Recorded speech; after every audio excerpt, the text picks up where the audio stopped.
Friaraxá, um festival realizado via Lei Rouanet com o patrocínio da CBMN, Itaú e a CEMIG, e, é claro, com a parceria da Prefeitura, da Fundação Calmon Barreto e todas essas instituições, a Academia Araxaense de Letras, que nos apoiam já há tanto tempo. Informamos também que é o primeiro festival literário que provoca a descarbonização através de compra de árvores no Instituto Terra. Isso também, a gente produz cerca de 2 a 3 toneladas de dióxido de carbono e, em compensação, plantamos árvores lá. Eu gosto de dizer isso, que meu sonho é que todo festival, todo evento, faça isso um dia. Muito obrigado pela presença de todos. Gente, isso aqui é bastante informal. Esses puffs estão aí organizados no meio, mas se quiser chegar para lá, ou se quiser pegar o puff e vir para cá, entendeu? A ideia é fazer essa coisa anárquica mesmo. Eu tenho muito a agradecer, mas em especial eu queria pedir uma salva de palmas à autora homenageada do Friaraxá, Líria Porto, que está ali.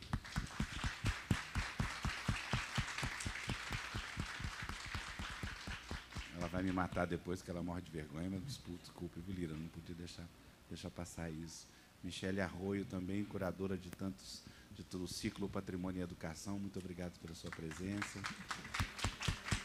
Nossos parceiros, Léo Cunha, Tino Freitas, toda a equipe sensacional de comunicação e de vídeo, Marco Aurélio e todos vocês, meu querido Toninho ali atrás escondido, que me suporta há 16 anos nesse lugar. Ele até deu um crachá para ele dessa vez. Olha lá, olha que beleza. Vale a pena. Muito obrigado por todos. E agora nós vamos ouvir, antes da gente conversar sobre, a palavra de alguém que eu prezo muito e que vem fazendo a abertura de todos os nossos festivais literários já há algum tempo. Eu queria saudar, agradecer imensamente uma pessoa que nós consideramos, eu tenho certeza que falo em plural, de uma das pessoas mais importantes desse país no campo da cultura, que é o professor Danilo Miranda, diretor do SESC São Paulo. Ele tem uma palavra para vocês.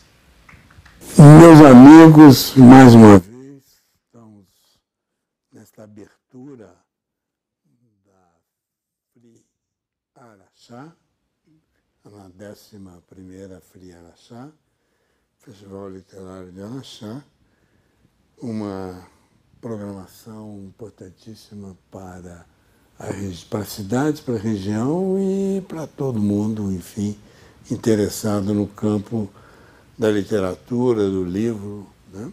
Em primeiro lugar, trata-se de algo muito especial, meu companheiro e amigo Afonso Borges, que me convida sempre, e organizador, empreendedor cultural, que realiza tantas ações no campo da cultura, especialmente no campo da leitura do livro, da promoção da leitura do livro, me convidou, tem me convidado para participar dessa abertura, e eu tenho muito prazer em fazer isso como alguém que administra uma instituição ligada ao campo também da cultura, no sentido da cultura das artes, da literatura, e com isso poder, de alguma forma, colaborar para essa realização, seja o Festival Literário de Araxá, outros festivais que o Afonso realiza, além de trabalhos que fazemos juntos na cidade de São Paulo,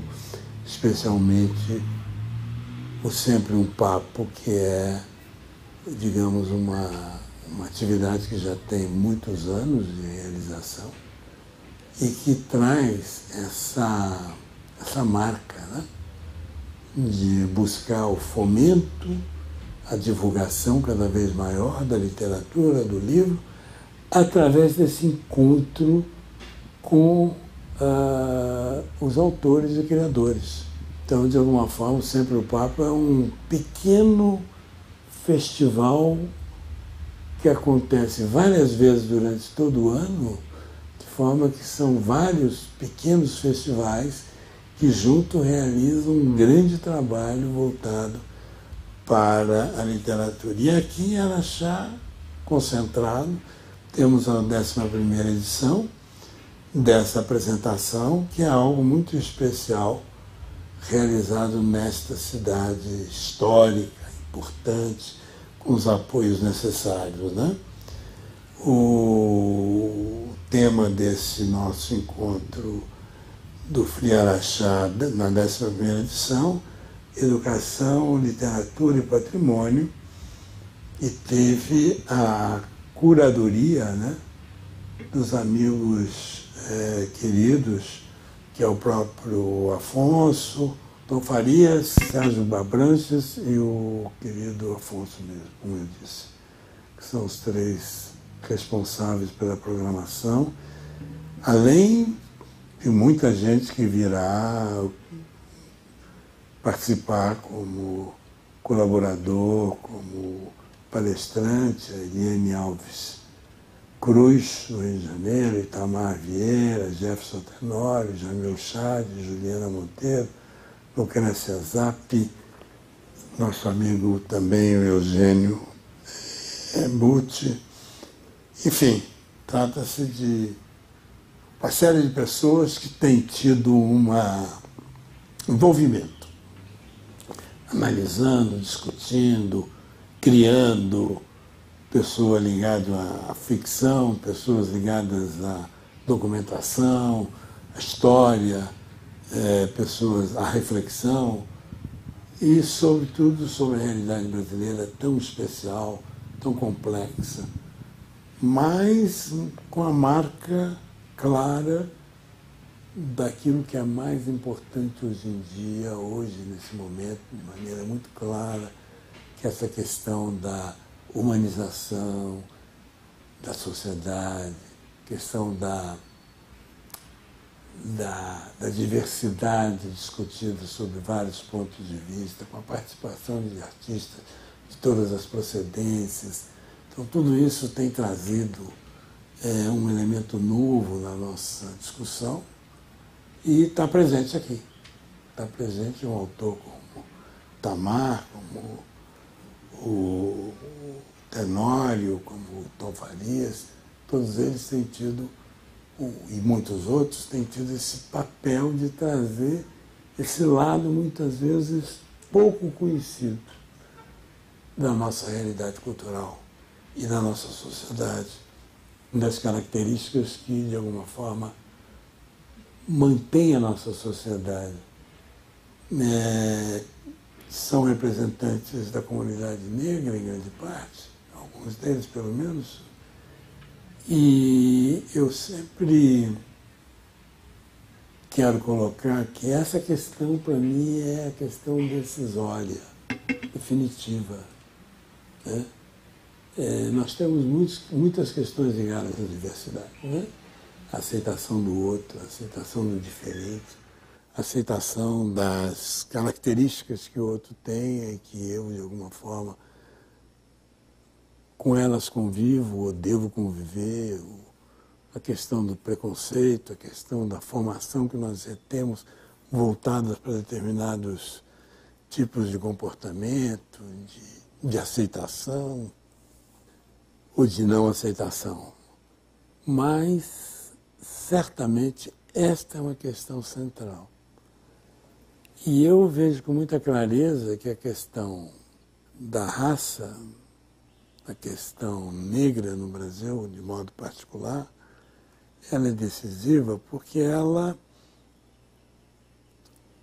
tem vínculos, não só com todas as demais, mas tem vínculos próprios, profundos, com o comportamento e com a cultura que nós recebemos e que nos induz a determinados tipos de atitudes e comportamentos desde a nossa origem, nossa formação, etc., bem lá nos primórdios. E que agora isso tem que ser mudado, já está sendo mudado e precisa ser mudado, né? De uma maneira radical. A razão pela qual eu enfatizo isso, essa questão da raça e a questão da igualdade no Brasil, como um elemento absolutamente central para a transformação efetiva do país, tem a ver, de fato, com a nossa história, com o nosso passado, Porque na nossa história nós temos elementos centrais que nos levaram a isso. A escravidão no Brasil foi mais profunda do que em outros lugares, eu diria, porque mais numerosa e mais intensa, digamos assim. Onde a formação de um quadro cultural profundo, na aceitação ou não, na formação das pessoas de modo geral, juntava isso de uma maneira mais radical. Pela quantidade, pela normalidade que se estabeleceu ter diferenças dessa ordem, né? E durante muito mais tempo que nos outros lugares, né? Com a questão negra em particular, é claro, estou me referindo a ela. E, naturalmente, tudo isso levou a um tipo de caminho que exige da nossa parte um esforço maior do que os demais para poder superá-la. Talvez em outros lugares isso tenha sido superado, ou tenha sido de algum alterado. Para nós, parece que ainda não conseguimos alterar muito, mudar profundamente, e nós precisamos fazer isso. E somente no dia que a gente fizer isso, a tal desigualdade no Brasil, que é verdadeira, que é profunda, que é imensa, que tem vários aspectos, um deles é esse aí, mas tem aspectos econômicos, sociais, geográficos, políticos, etc, etc, etc. A desigualdade, ela ganha um combate, digamos assim, mais profundo se a questão racial for combatida de maneira mais intensa, e isso, de alguma forma, chegar mais longe, né? E é quando eu digo que chegar mais longe, significa origens, família, escola, sociedade, dia a dia, convivência e tudo demais, né? E convicções, e caminhos, etc, etc. A formação cultural, efetivamente. Porque cultura é algo que é a própria vida humana. Quando eu digo cultura é a vida humana, é porque eu estou entendendo a cultura dessa maneira bastante ampla, né? Cultura como universo no qual nós estamos inseridos desde o momento que a gente nasce até o momento que a gente fecha os olhos para sempre. Por que eu digo isso? Porque desde aquele momento inicial até o último momento, nós estamos interagindo com o nosso meio, com as pessoas que estão à nossa volta, em termos de olhares, palavras, comunicações as mais variadas, desde o bebê que tem a mãe ao lado, até o momento em que você também já completou a sua vida inteira e passou por tantas experiências e por tantos modos de entender e ver as coisas. Então, cultura não é apenas as artes, que é uma parte fundamental, importantíssima da cultura, que tem a sua nobreza, sua beleza, seu encantamento, né? Na cultura das artes nós estamos falando de encantamento, e se bem que estamos falando também de provocação, de debate, de discussão, mas tem a ver com essa reflexão que vai acima da questão pura e simplesmente material, usando aquilo que a humanidade vai percebendo e vai transformando e vai mudando, que usa o som, usa a palavra na literatura, ele usa a imagem, usa o traço, usa a cor, e com isso vai ganhando possibilidade de comunicação. E no fundo, é sempre na perspectiva da entrega, da comunicação que nós estamos falando. que a cultura realiza efetivamente, né? Então, nesse caso, com muita clareza, cultura tem esse campo vasto, não é? É a vida do ser humano, no qual nós estamos inseridos, de um lado, no sentido antropológico, tudo que não é natureza é cultura, tudo que é intervenção humana é cultura, e ao mesmo tempo tem esse sentido mais específico dentro do campo, que é a cultura das artes, do espetáculo, da criação humana, da capacidade de transformar, digamos assim, um símbolo, uma imagem, e com isso se comunicar também, etc. Tudo isso eu estou falando por quê? Porque a literatura segue aí também, né? Como uma contribuição importante através da palavra, pessoas que criam. Não a, quer dizer, a literatura é muito vasta, né? Tem desde aquela que é uma história, um relato a partir de fatos, até aquela que é criada, inventada, que é ficção pura, mas que revela sempre alguma experiência, algum tipo de perspectiva que está colocada como um elemento central para nosso entendimento. Então, falar de educação, falar de literatura, é algo que está imbrincado, inserido de uma maneira profunda. Quanto mais lermos, mais a gente tem capacidade de entender o outro. Mais nós temos capacidade de perceber as coisas que o mundo nos oferece à nossa volta, seja para aceitá-las, seja para rejeitá-las. Mas conhecê-las, saber da sua existência, da sua importância, papel que pesam, etc. Muito bem.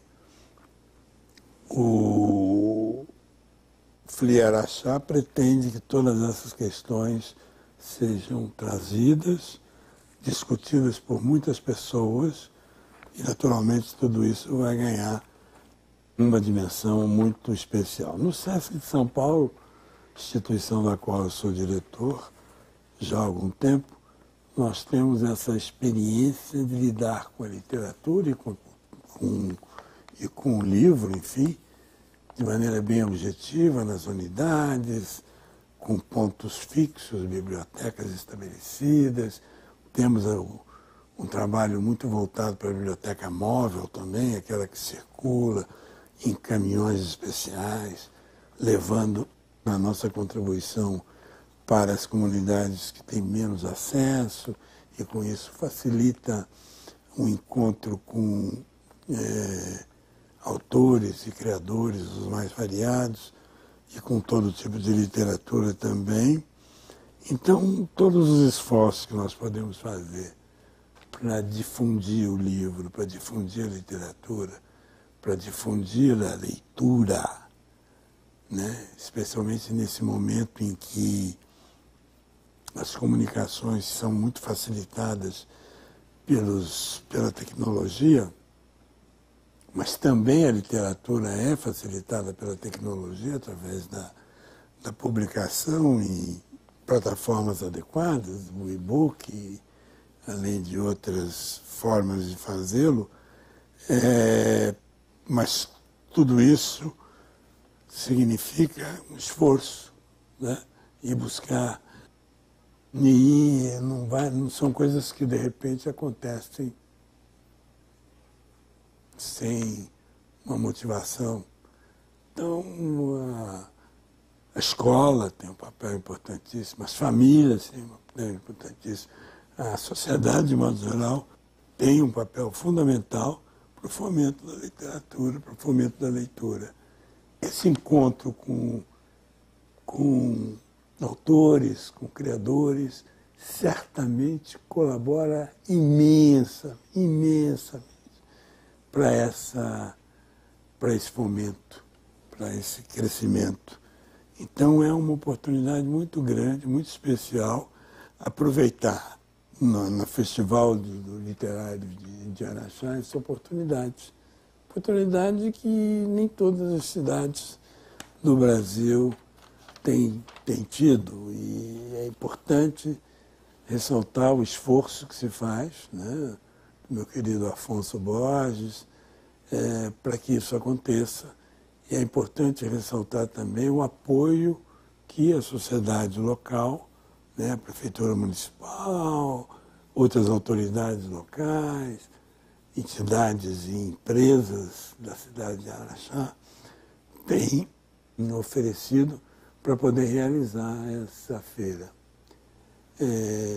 Eu gostaria, portanto, de deixar aqui o meu desejo de que seja muito bem sucedido nessa questão, sobretudo, do pensamento sobre a importância da literatura e do livro, como algo central para que a gente transforme, para que a gente mude, para que a gente melhore esse país, para que a gente colabore para que a sociedade seja melhor e a gente tenha uma vida mais humanizada, mais um processo civilizatório mais completo na nossa sociedade.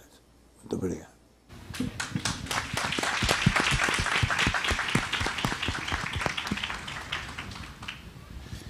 Com a palavra ao senhor Tom Farias.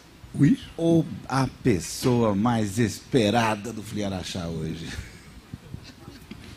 Eu ia falar um negócio, mas eu falo depois, né? Bom, boa noite a todas e todos. É uma honra, uma satisfação imensa voltar ao FLI. No ano passado estivemos aqui, em outro local, em outro bate-local. E é muito emocionante, né? Porque o que o querido Danilo Miranda está dizendo nessas mensagens todas é o quanto a gente é resiliente, teimoso, tinhoso em fazer cultura nesse país. Né? Nos últimos anos, principalmente os quatro que passaram foram bem dramáticos com relação à cultura e especialmente com relação ao processo civilizatório da população negra brasileira. E em cada região, né, cada lugar desse país sofreu as mazelas de uma pessoa que não entendia essa parte da humanidade que tanto foi frisada ali pelo nosso querido Danilo. Bom, Afonso, eu mais uma vez te agradeço pelo convite de estar aqui. Os percalços hoje da viagem, né? É que eu cheguei de Lisboa 5 e pouca da manhã, o carro atrasou para sair do Guarulhos até a minha casa, que fica ali no bairro de Paraíso, bem no centro de Petrópolis, de São Paulo. Basicamente, fui em casa, tomei banho, troquei de mala e vim para cá. Peguei outro avião, peguei um carro e cheguei aqui às 6 horas em ponto. Bom, enfim, eu acho que o festival esse ano promete algo que a gente não conseguiu entregar exatamente no ano passado, em função de que o festival foi parte, né, enorme dele remota, gravadas, alguns outros ao vivo, e depois também o número de autores era bem menor. O Jefferson Tenório está aqui, que foi um autor que a gente teve presente, homenageou, ganhou até uma cerveja com o nome dele. Itamar Vieira também, que também vai estar aqui conosco, esteve no ano passado. Mas esse ano diferente, a gente vai voltar àquela FLI com todo mundo junto, misturado, conversando, dialogando, trocando, né? Percorrendo essas avenidas, lotando esse pavilhão aqui.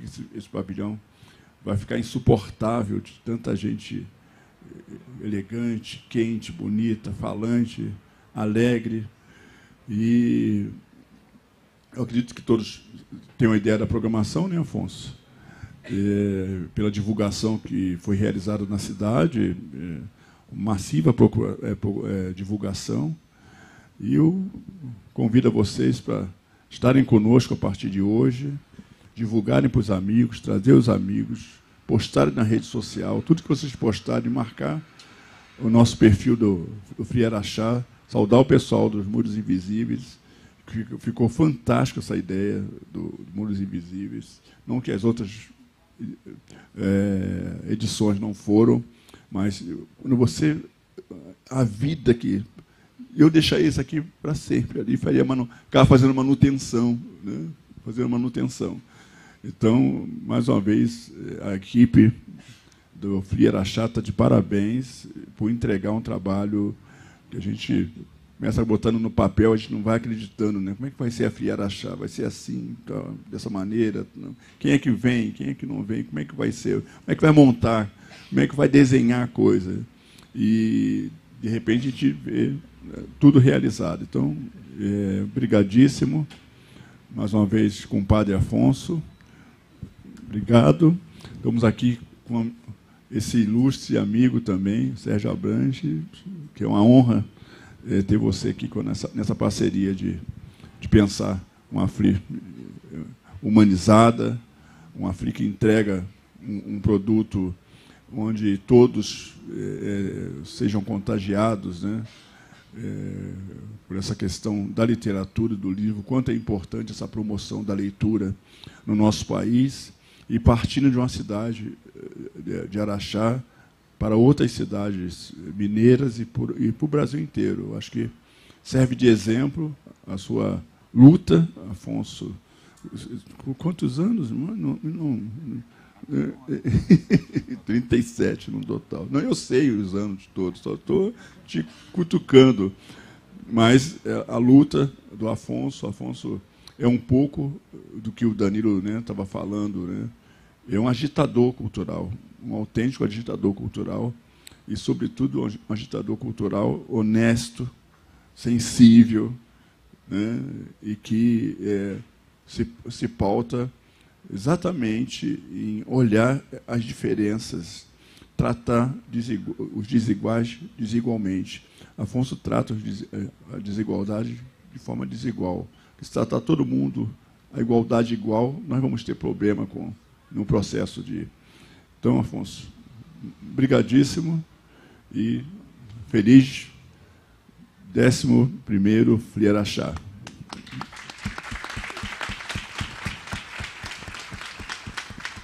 Falando em 11 anos, ele vai odiar isso, eu sei, mas eu não posso deixar de homenagear o senhor Antônio Gilberto. Você já está rindo, né, Gilberto? O senhor Antônio Gilberto, que durante tantos anos dirigiu a CBMM aqui e que, de certa forma, é o responsável por a gente estar aqui. Muito obrigado, Gilberto.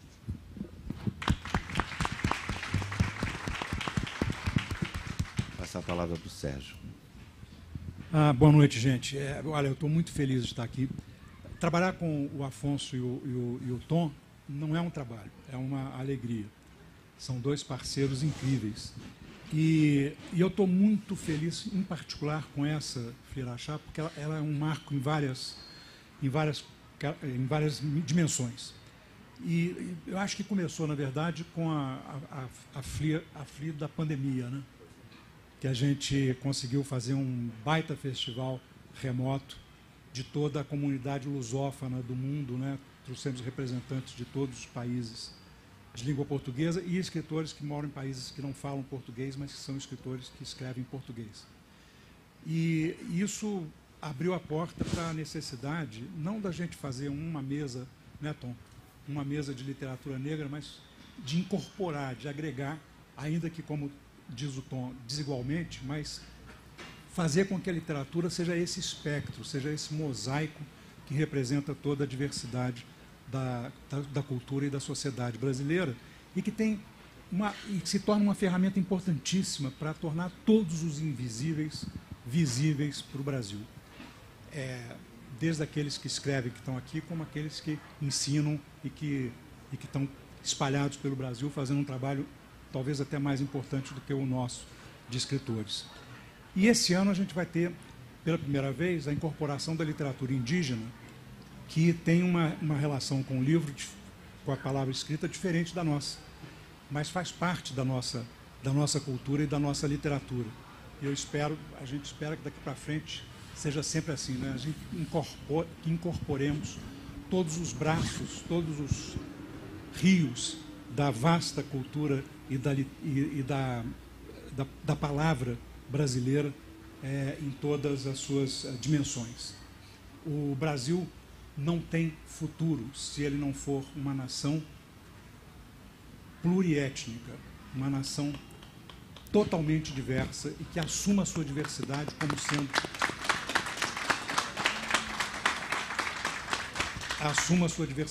sendo de fato a fonte e da riqueza patrimonial que nós temos de sermos um povo tão criativo, tão diferenciado, e é um absurdo que a gente tenha passado tantas décadas e tantos séculos tratando uma parte grande, na verdade majoritária da nossa cultura, de forma tão brutal e invisibilizando a todos. Esse é um festival espetacular desse ponto de vista, ele vai se ampliar nessas dimensões.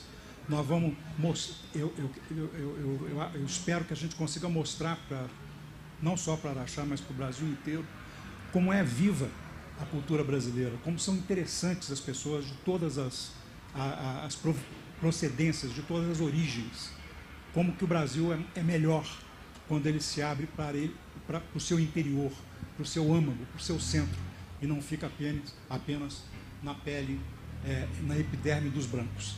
É isso, eu estou muito feliz e acho que a gente vai ter um belo festival. Muito obrigado. Afonso, eu só queria deixar, eu acabei deixando passar, você também não comentou, que é a homenagem que nós estamos fazendo ao escritor e poeta Mário de Andrade, que completa agora em outubro 130 anos, se estivesse vivo, né? Com uma bela sessão de lives com personalidades, com estudiosos, com escritores, pessoas que conviveram, não com o Mário, mas com os amigos do Mário. E a gente traz uma série de temas importantes, mesclado com conversas, né, fugindo um pouco do contexto acadêmico, mas é um bate-papo sobre Mário de Andrade. Então, eu queria só ressaltar essa ideia do Mário Negro, né, Mário de Andrade Negro. É um assunto muito polêmico, que a historiografia enfrenta, os amantes do Mário enfrentam. Né. Isso aconteceu com Machado. Machado ficou basicamente 100 anos para ser reconhecido como um autor negro desse país, assim como a Chiquinha, assim como o Lima Barreto era só visto como alcoólatra, né, em si. Ou seja, deixa a literatura importante dessas pessoas para segundo, terceiro plano. Então, a gente está trazendo o Mário nessa homenagem. Eu acho uma homenagem bem justa, e eu tenho certeza que vocês vão gostar do que a gente vai apresentar a partir de amanhã, né? É isso.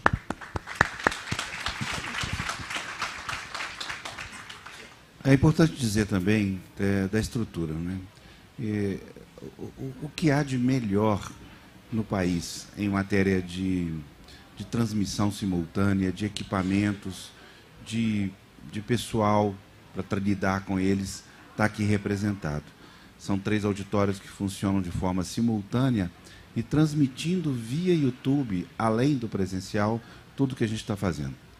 Nós vamos, como o Sérgio disse, eu acho que a gente vai compor uma espécie de tesouro de conteúdo a respeito do que o Brasil tem a oferecer.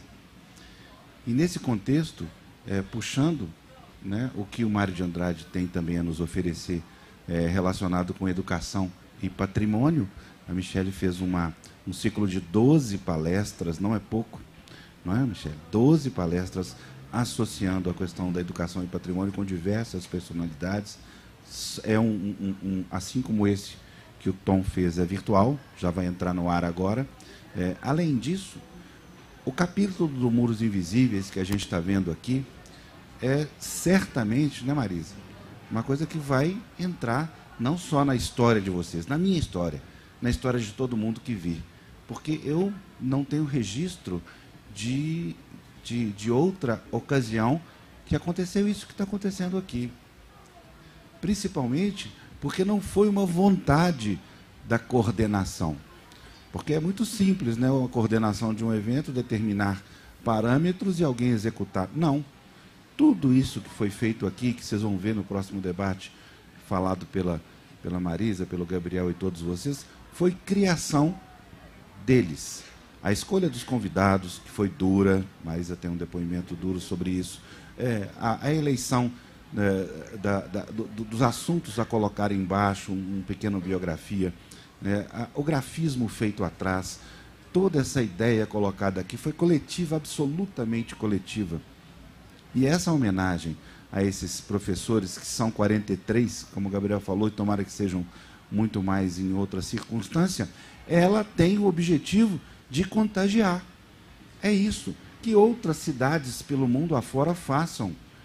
Porque o que vocês fizeram aqui é bonito, é importante, é fundamental, mas precisa muito que outros o façam.